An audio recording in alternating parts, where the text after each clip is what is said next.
আসসালামু আলাইকুম। আজ আপনাদেরকে কোনো প্রকার আলু ছাড়াই কিভাবে করলা ভাজি করলে অতিরিক্ত তেতা হবে না তার কিছু টিপস দেখাবো। করলা কাটার পর না ধোয়া এবং করলার রস না চিপে কিভাবে পুষ্টিগুণে ভরপুর করলা ভাজি করা যায় সেটা আপনাদেরকে আজকে তৈরি করে দেখাবো। আশা করছি আপনাদের অনেক বেশি ভালো লাগবে। আমি যেভাবে করলা ভাজি তৈরি করি টিপসগুলো যদি ফলো করে আপনারাও তৈরি করেন খেতে অনেক মজাদার হবে আর সবাই খেয়ে খুব বেশি প্রশংসা করবে। তাহলে চলুন দেখে নিন আমি কিভাবে করলা ভাজি করে থাকি বাসায়। করলা ভাজি করার জন্য আমি একটা প্যান নিয়ে নিয়েছি। প্যানটা গরম হওয়া পর্যন্ত অপেক্ষা করব। তারপর আমি দিয়ে দিলাম রান্না করা সয়াবিন তেল দিয়ে দিয়েছি। তেলটা গরম হওয়া পর্যন্ত অপেক্ষা করব। তারপর আমি এখানে দিয়ে দিব আগে থেকে পেঁয়াজ আর কাঁচামরিচ কেটে রাখা। ঝালটা আপনারা বাড়িয়ে কমিয়ে নিতে পারবেন। দিয়ে দিলাম আমি এখানে 3টা পেঁয়াজ আর 5টা কাঁচামরিচ কুচি। এখন সবগুলোকে ভেজে নিতে হবে খুব সুন্দর করে। চুলাটা মাঝারি আঁচে রাখা আছে। পেঁয়াজ মরিচগুলো ভেজে নেওয়া পর্যন্ত একটু অপেক্ষা করি আমরা। তারপর কিন্তু করলাগুলোকে দিয়ে দিব। করলাগুলো আমি কিন্তু কাটার আগে ধুয়ে নিয়েছি, তারপর কেটে নিয়েছি। করলাগুলোকে আমি গোল গোল করে কেটে নিয়েছি। আপনারা চাইলে আপনাদের ইচ্ছা মতন কেটে নিতে পারবেন। করলার বিচি আমি কিন্তু ফেলে দিয়েছি। আমার কাছে মনে হয় করলার বিচি ফেলে দিলে কিন্তু ভাজিটা খেতে খুব বেশি ভালো লাগে। তেলে এখন দিয়ে দিলাম করলাগুলো। চুলাটা হাই হিটে দিয়ে করলাকে এখন সেকেন্ডের জন্য হাই হিটে রেখে করলাগুলোকে ভেজে নিতে হবে কোনো প্রকার লবণ হলুদ ছাড়াই। এখন আমি খুব সুন্দর করে কিন্তু চুলাটাকে হাই হিটে দিয়ে একটু ভেজে নেব। উল্টে পাল্টে কিছুক্ষণ ধরে কিন্তু ভেজে নিতে হবে, তাহলে করলা ভাজিটা খেতে খুব বেশি ভালো লাগবে। 25 সেকেন্ডের মতো আমি কিন্তু খুব সুন্দর করে করলাগুলোকে ভেজে নিয়েছি। এখন আমি এখানে দিয়ে দিব পরিমাণ মতন হলুদের গুঁড়া। যেন কালার আসে সে পরিমাণ হলুদের গুঁড়া দিলেই হবে, বেশি পরিমাণে হলুদের গুঁড়া দেওয়ার কোনো প্রয়োজন নেই করলা ভাজিতে। এখন আমি দিয়ে দিলাম স্বাদ মতো লবণ।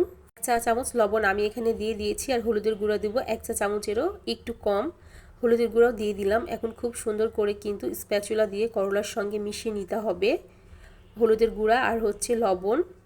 খুব সুন্দর করে কিন্তু মিশিয়ে নিতে হবে আর ভেজে নিতে হবে। চুলাটা মাঝারি আঁচে রেখে পুরো ভাজিটা আমি করে নেব।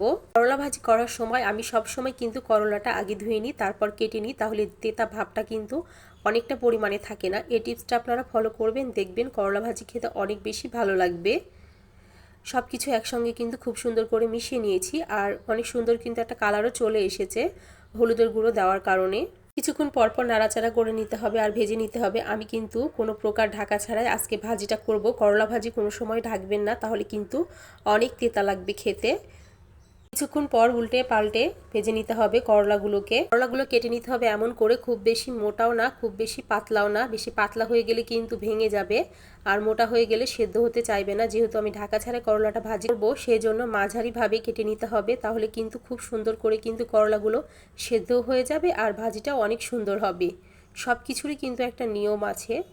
ভাজির ক্ষেত্রেও কিন্তু অনেকগুলো টিপস আছে যেটা ফলো করলে খেতে অনেক বেশি ভালো লাগবে। অনেকে করলা খেতে চায় না, এভাবে ভাজি করলে সবাই খেতে অনেক বেশি পছন্দ করবে। ওপাশ করে আমি কিন্তু করলাগুলোকে ভেজে নিয়েছি। এখন এ পর্যায়ে আমি দিয়ে দিব 3টা পেঁয়াজ কুচি। পর্যায়ে পেঁয়াজ কুচি দিলে কিন্তু করলার কোনো তেতা ভাবই থাকবে না। পেঁয়াজ কুচিগুলোকে আমি খুব সুন্দর করে কিন্তু ছড়িয়ে ছিটিয়ে দিলাম করলা ভাজির মধ্যে এবং মিশিয়ে নিতে হবে সব কিছু একসঙ্গে। করলা ভাজি করার সময় এইভাবে ভাজির মধ্যে যদি পেঁয়াজ কুচি দেওয়া হয় তাহলে কিন্তু খেতে অনেক বেশি ভালো লাগে। এই বাসায় যেভাবে তৈরি করে থাকি সেটাই আপনাদের সাথে শেয়ার করি। আপনাদের যদি ভালো লেগে থাকে আপনারাও বাসায় ট্রাই করতে পারেন। পেঁয়াজ কুচি দেওয়ার পর করলার সঙ্গে খুব সুন্দর করে মিশিয়ে নিয়েছি এবং কিছুক্ষণ এখন আমি করলাগুলোকে ভেজে নেব পেঁয়াজগুলো সেদ্ধ হওয়া পর্যন্ত।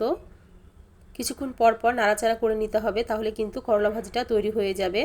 যেহেতু আমি না ঢেকে ভাজিটা করছি এজন্য ভাজিটা করতে কিছুটা পরিমাণে সময় একটু বেশি লাগবে, তবে খুব একটা সময় লাগে না করলা ভাজি করতে, এমনিতে কিন্তু সেদ্ধ হয়ে যায়। অনেকে করলা ভাজি খেতে চায় না তেতার কারণে। এভাবে যদি পেঁয়াজ দিয়ে রান্না করে থাকেন করলা ভাজি তাহলে খেতে আপনি অবশ্যই খুব বেশি পছন্দ করবেন। অনেকেই করলা ভাজি খুব বেশি ভেজে খাওয়া পছন্দ করে না, তারা এ পর্যায়ে নামিয়ে নিতে পারেন। আমি একটু বেশি পরিমাণে ভেজে নিব। আমার কাছে মনে হয় বেশি পরিমাণে করলাটা ভাজি করলে খেতে বেশি ভালো লাগে, অনেকটা মচমচা হয়ে থাকে, গরম ভাতের সাথে খেতে দারুণ লাগে। সেই কারণে আমি একটু বেশি ভেজে নিচ্ছি। আপনারা যেমনটা খেতে পছন্দ করেন তেমনটা ভেজে নেবেন আপনাদের টেস্ট অনুযায়ী। অনেকে বেশি ভাজাটা পছন্দ করে, অনেকে কম ভাজাটা পছন্দ করে। করলাগুলো আমি কি সুন্দর করে ভাজি করে নিয়েছি, একদম একটা একটা হয়ে আছে আর লাল লাল হয়ে গেছে, দেখেই কিন্তু দারুণ লাগছে। করলা ভাজিটা কিন্তু ভেজে নেওয়া হয়ে গেছে। এ পর্যায়ে এখন আমি চুলাটা বন্ধ করে দেব। যেহেতু করলা ভাজিটা হয়ে গেছে, আমি এখানে 1 পোয়া পরিমাণে করলা নিয়েছিলাম। ভাজিটা কিন্তু হয়ে গেছে। আপনারা চাইলে বেশি পরিমাণেও কিন্তু করলা ভাজিটা করতে পারেন। এভাবে করলা ভাজি করলে গরম ভাতের সাথে কিন্তু খেতে দুর্দান্ত লাগে।